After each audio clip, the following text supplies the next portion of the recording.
Magandang umaga mga kaibigan. Nagbabalik po niyo po lingkod Dan Can Ride. Nagbabalik po yung lingkod Dan Can Ride. At ngayong umaga so ito tinetesting ko lang yung aking settings kasi nagkamali ako sa mga nauna kong settings sa aking mga videos. At yung mga settings natin malabo. Labo. 1080p, 30 frames per second, shutter niya 1/60. So meron nga motion blur pero malabo siya, no, hindi siya kasing linaw pag 60 frames per second tapos 1/20 shutter speed, tapos naka 2.7 resolution ka pa, di ba? So pero pag ikaw naka 2.7 resolution, 30 frames per second and 1/60 shutter speed, medyo malino yun. Syempre kasi yung resolution niya, di ba, mas tumaas, pero same setting sila. Pero ang ibang nagsasabi kasi na sa motovlogging o yung mga vloggers, ibang vloggers, tama na raw yung 1060 resolution, no? Kadalasan naman yung mga viewers daw natin mga cellphone lang ang ginagamit, bihira yung mga laptop o bihira lang yung mga TV. Pero kahit cellphone yung gamit mo, ang labo pa rin niya, ang labo pa rin, napansin ko. Kaya yung dati kong settings na 1080p, 30 frames per second and 1/60 na shutter speed, malabo siya. Pero kung gusto mo pa rin talaga mag 1080p, kung hindi mo pa rin mapigilan ng sarili mo kasi kailangan mong ma-maximize yung storage capacity mo, pwede ka naman mag 1060 resolution pero naka 60 frames per second at 1/20 shutter speed. Yun, pwede yun kung magta 1080p ka. Pero wala siyang motion blur kasi mataas yung shutter speed mo, mabilis. So di mo makakapture yung mga blur, motion blur. So pero kung gusto mo ng motion blur at the same time hindi nasa sacrifice yung video quality, yung resolution, pwede ka nako-compromise yung image quality. Pwede kang mag 2.7 resolution o 4K resolution kahit naka 30 frames per second at 1/60 shutter speed. Yan, pwede yan, may motion blur yan, cinematic ang dating niyan, cinematic. Pero kung gusto mo na mas malino pa, o kung gusto mo yung kagaya ng mga pinapanood mong vlog, pwede ka na mag 60 frames per second at 1/120 shutter speed.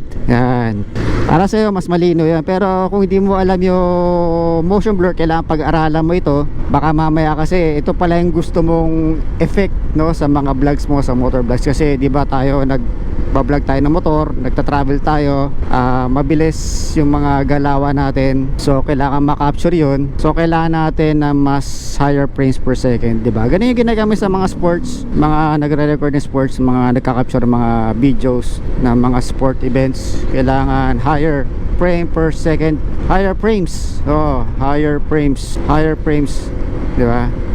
Pero kung gusto mo ng effect na medyo may motion blur nga, kailangan baba mo yung frames per second mo. Kadalasan ang ginagamit sa mga Hollywood o ginagamit sa mga movies ay 24 frames per second, diba? 24. Pero pwede mo rin gamitin 30 frames per second. Pero kailangan ang settings mo sa shutter speed ay palaging times 2. Kung 24 frames per second ka, ang gagamitin mo shutter speed is 50, kasi 50 lang yung meron doon. Wala naman 50 na may, alam mo yun, wala naman 49 doon o 48, di ba? So 1/50, kung ano yung pinakamalapit, 1/50 na shutter speed. So kung gagamit ng 30 frames per second, so yung shutter speed mo is 1/60. Kung gagamit ka ng 60 frames per second, ang gagamitin mo is 1/120. Share ko sa inyo yung settings ko sa aking GoPro. So resolution ko, since ayoko na mag 1080p, nagpo 4K ako, minsan 4K, minsan 2.7. Pero ngayon, naka 4K resolution at 30 frames per second, shutter speed 1/60. Tapos yung sharpness ko is medium, ang lens ko is wide open. Sa white balance ko naka-auto lang yan. Sa stability naka standard lang. So yung iba gusto ng walang stability, naka-off para syempre mas ma-action daw. Pero ayoko kasi nahihilo yung aking mga viewers, kaya nilagay ko na lang sa standard. Kasi pag pataas na pataas yung settings mo doon sa stability, mas nakakrop yung video mo. O imbis na kunyari, imbis na 1080p ka, mas bababa yung resolution mo. Okay, siguro magiging 900. Depende sa, siguro depende dun sa kung gaano kakalikot. Kasi kailangan niya i-maintain yung stability. So kinakrop niya yan. So ngayon, nakaano tayo 4K at 30 frames per second at 1/60 shutter speed. Pero ngayon baka hindi nyo pa napapansin motion blur kasi medyo mabagal pa yung takbo natin. Pero pag nagmabilis tayo, doon nyo mapapansin yung motion blur. Tumitig kayo sa sahig, doon sa sahig, doon sa kalsada, sa asfalto, titigan nyo yun, makikita yung motion blur. O kaya doon sa gilid, sa mga sides, yan, para maging cinematic. And then kung marunong kayo mag color grading, pwede nyo rin gawin yun para mas cinematic, no? Para kukulayin na lang kumbaga. Pero sa akin, doon sa settings ko sa GoPro, doon sa color, naka natural, no? Para hindi na ako masyado mag-edit kasi busy rin tayo. Gusto natin mabilis ang edit para post agad. Yun, standard lang. Pero kung gusto mo mag color grading, i-flat mo lang. Flat mo yung settings to sa color para madali siyang kulayan. Saka doon syempre sa bitrate, hanggat maaari mataas. Taasan mo yung bitrate para kung magko-color grading ka, mas maganda yung color, di ba? Yung mga kulay, pag tinaasan mo yung kanilang saturation o gumagamit ka ng HSL, di ba? Ina-adjust mo per color. Yun yung aking settings ngayon. Pero kung gusto ko na magandang quality pero makakatipid ako sa space, pwede ako mag 1080p. Pero syempre 60 frames per second at 1/120 shutter speed. O kaya kung gusto ko na mas mataas sa quality resolution ay 2.7 resolution, tapos 30 frames per second at 1/60 shutter speed. Or kung gusto mo na mas, kung ayaw mo ng motion blur, kung gusto mong mas ma-action, kumbaga kunyari mga gera, yung mga war movies yun, pwede ka mag 60 frames per second at 1/20 shutter speed. Or mas taasan mo pa, yun magiging parang tawag doon, basta ano siya, talagang kitang kita mo kada pixel na nagbabago, walang blur. Makikita mo yung sa video mo, yung mga pixels nun talaga ang lilinaw talaga, kuhang kuha. Ginagamit yun sa mga talaga ma-action, like yung Saving Private Ryan, panoorin nyo, nandun sila sa may ano nga bang beach yun, basta nandun sila sa beach, yung inaatake nila yung Germans sa beach. Nakalimutan ko na nasa isip ko, nasa dila ko na pero hindi ko masabi yun. Nakaano sila ron, pwede natin sabihin, basta mas mataas siya sa, is either 60 frames per second o 120 frames per second yung ginagamit nila. Syempre dodoble mo yung shutter speed, diba? Yung 60 frames magiging 1/120 shutter speed. Or kung 120 naman yung ginagamit na ng frames per second, gagamitin mo syempre yung 2/240 shutter speed, palaging times 2. Ganyan ang rule. Saka kung mag-edit kayo, no, kunyari nag-record kayo sa 24 frames per second, di ba? Tapos i-edit nyo doon sa video editing tool nyo, di ba? So syempre ang gagamitin yung frames doon sa in-edit yung video is katulad, parehas doon sa ginamit yung frames per second doon sa pagkaka-record. Kasi kunyari 24 frames per second yung pagkaka-record nyo, yung nirecord nyo, pero in-edit nyo siya sa video editing tool na 30 frames per second, magkakaroon ng parang ano yan, yung parang laktaw. Mapapansin niyo sa video, hindi siya smooth, no? Kasi kumbaga lumaktaw yung frames mo, no? Merong hindi makaka-capture na frames, di ba?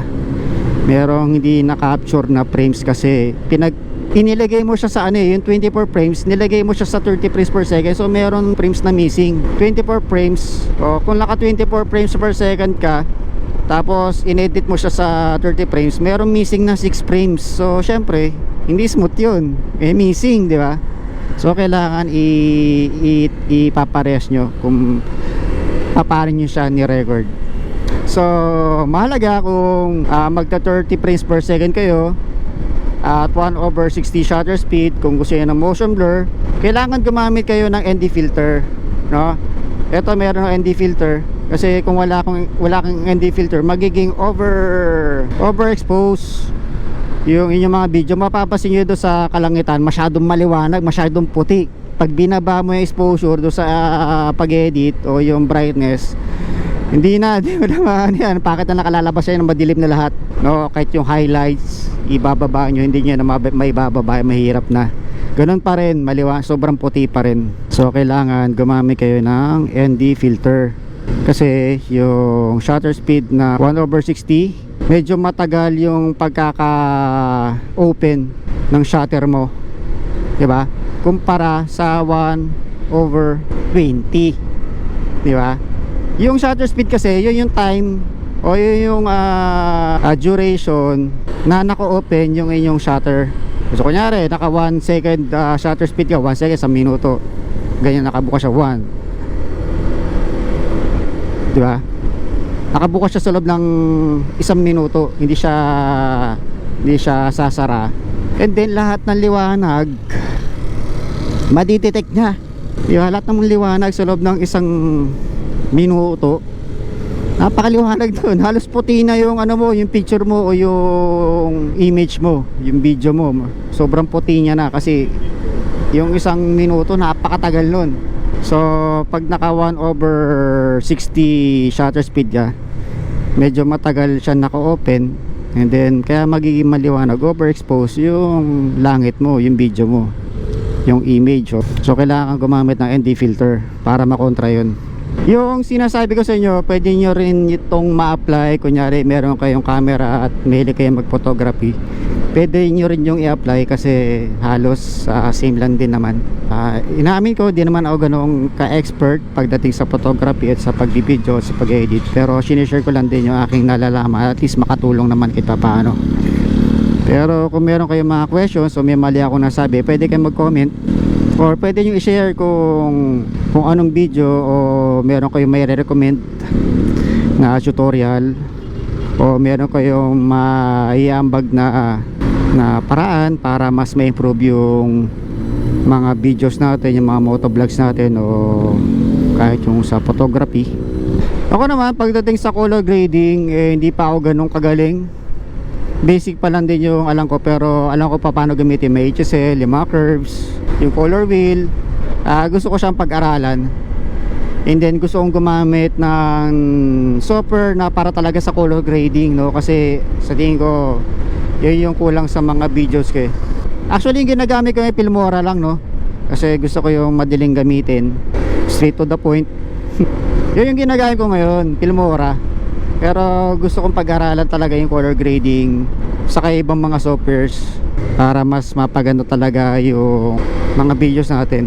Pinapaalala ko, kung gusto niyo ng motion blur, syempre mag 30 frames per second kayo at 1/60 shutter speed, medyo matagal naka-open yung shutter nyo. Paalala lang, gagamit kayo ng ND filter. Marami nabibili nyo sa Lazada. Tapos nga pala, yung ISO nyo, ang minimum ko is 100, and then maximum ko is nasa 800, para kung itatas mo niya, sakto lang 800 lang. Kasi minsan pag tinaas mo nasa 3200 o 3200 yung ISO nyo, liliwanag nga yung madilim, pero magiging ano naman, noisy kumbaga. Makita nyo parang may mga maliliit na butil na green na doon sa madilim na part, no? Kaya niyang iliwanag, kaso nga noisy, hindi maganda, madumi. So para safe is naka 800. Pero sa photography naman, ang safe is 1,600. Pwede rin kayo mag 2,000. Depende din sa sensor ng camera yan. Kung mas malaki yung sensor ng camera nyo, minsan safe mag 2,000, 2,500 na ISO, diba? Pero kasi sa camera ko, yung Sony A6700, ang ginagamit ko lang kadalasan is 1,600. Okay din naman mag 2,000, pero minsan medyo noisy siya. Pero kung noisy lang naman ang pag-uusapan, madali nang i-edit sa mga video editing tool yan. Meron tayong ginagamit dyan na denoise. Yan, mawawala yung pagka-noisy ng mga madidilim na part, o yung part na yun nga, may mga parang green, red na parang butil-butil doon na pixels. Kasi pinipilit niyang paliwanagin yung yung video mo, diba? Kaso di naman kaya ng sensor mo. Yung mga full frame na camera yan, malalaki ang sensor niya yan. Yung gamit ko kasi yung A6700 na camera, is nakakrap yun eh. So mas maliit yung sensor niya, kaya medyo hindi siya safe pagdating sa mga sa mga sa mga madidilim na scenes, di ba? So yun, ay turo ko sa inyo yung ISO. Ganun yung settings ko sa aking GoPro, minimum 100, maximum 800. Hindi ko pa na-testing yung 1000. Pero ako din kasi nangungopia lang din naman ako. So nangungopia ako, tapos pinag-aaralan ko, tinitignan ko kung tama nga. Pero may nalalaman din naman ako. Pinag-aaralan ko lang kung ano yung ginagamit ng majority. So ito medyo mabilis yung takbo natin. Pagmasdan mo yung yung sahig. Yan, kasi yun yung mabilis yung galaw eh. Pero kunyari nakatingin tayo doon sa yan, yung nakaangkas na yan ng babae, di ba? Hindi masyado magalaw yan. Hindi siya masyadong magmo-motion blur. Ang magmo-motion blur, ito yung mga nasa gilid, mga nakamotor sa kaliwa natin, itong fence, yan, yung bakod na yan, saka yung sahig. Yan. Lalo na pag mabilis, pero pag itakbo mo mga 39 kilometers 40, medyo di mo masyado mapapansin. Mas maganda yun pag kunyari mabilis yung takbo mo. Maganda yung pagka motion blur nya. Yung iba naman gumagamit naka-auto lang, naka-auto yung shutter speed. Pwede kang, yung iba naka 1080p 30 frames per second. Oo. Pero naka-auto yung shutter speed. Mas maganda ka lalabas nun kumpara sa naka 1080p 30 frames per second na naka 1/60 shutter speed. Kasi naka-auto yung isa eh, di ba? Naka-auto siya. So pwede niyang itaas yung shutter speed. Mangyari, walang motion blur, mabilis sumara yung shutter mo, diba? Mas makakapture niya na malinaw yung kada frame. Yung nga lang pag tinaasan niya yung shutter speed, magiging madilim, diba? Kasi ang bilis sumara nung sensor mo eh, di ba, na shutter. So konting ilaw lang yung ma-detect niya. Mangyari, medyo madilim. Saka mangyari, itataas niya yung ISO mo. Pag na-detect niya na medyo madilim yung video mo, syempre kasi bumilis yung shutter speed mo eh, di ba? So konting ilaw lang papasok doon. Ang mangyayari, tataasan niya nga yung ISO mo, di ba? Pwedeng tayo sa 3200 diyan. Ang mangyayari, magiging noisy. Liliwanag niya, yung iba hindi mapapansin, matutuwa nga yung iba, lumiwanag, ayos, pwede pala ako magkuha-kuha sa gabi. Pero sa mga may nakakaalam, mapapansin mo yung noisy. I-search mo yung noisy, yung noise parang sa classroom lang eh. I-search mo yung noise, kung ano yung noise doon sa mga video, sa mga photos. Yan, malalaman mo yun. Malalaman mo kung gaano kapangit yung noisy, di ba? Noisy ka raw, yan, nalista ka tuloy. Pangit ka raw, pangit, noisy ang ingay mo. Ilista ko nung pictures pet, ganun kapangit ang noisy na photo o video. Kaya mag-iingat kayo sa paggamit ng ISO. At syempre mag-iingat din kayo gumamit ng shutter speed, diba? Pag-aralan nyo, ikumpara nyo, kumuha kayo ng video, mag-record kayo ng iba't ibang settings, and then i-compare nyo kung ano yung mas the best para sa inyo. Nakakatuwa yan pag pinag-aralan mo. Marami kang effect na pwedeng gawin. Kaya malaki may tutulong nun, no? Pag nalaman mo yung sinasabi ko mga technique, matutuwa kasi ganun pala yun. Kaya pala may ISO, kaya pala may shutter speed. Pero mabuti may mga auto yan, naka-auto na feature para yung mga di masyado nakakalam di na mahirapan. Pero maganda rin naman yung quality. Yung nga lang hindi masusunod yung gusto mo, diba? Masusunod yung gusto nung settings ng GoPro o kung ano action man yung ginagamit mo. Pero pag nalalaman mo to, meron ka ng control, diba? Magagawa mo yung gusto mo, yung effect, diba? Effect na gusto mo. Napakaganda ng photography, ng pagbibideo. Dati akala ko ganun-ganun lang, video lang. Iba, bakit yung iba hobby nila photography, napaka-boring na photography. Magkiklik ka lang tapos yun na, diba? Pero napakalawak pala. Magbabalik po niyo po ang Duncan Ride. Hanggang dito na lang mga kaibigan. At sana ay nakatulong ako sa inyo pagdating sa pagsaset ng inyong mga action camera. At sana ay na-explain ko sa inyo ng maayos yung pagdating sa frames per second at shutter speed, isometric, at iba-iba pang settings sa GoPro. Pero pwede nyo naman i-apply sa ibang mga action cam. So hanggang dito lang mga kaibigan. Magbabalik po ang Duncan Ride. Peace!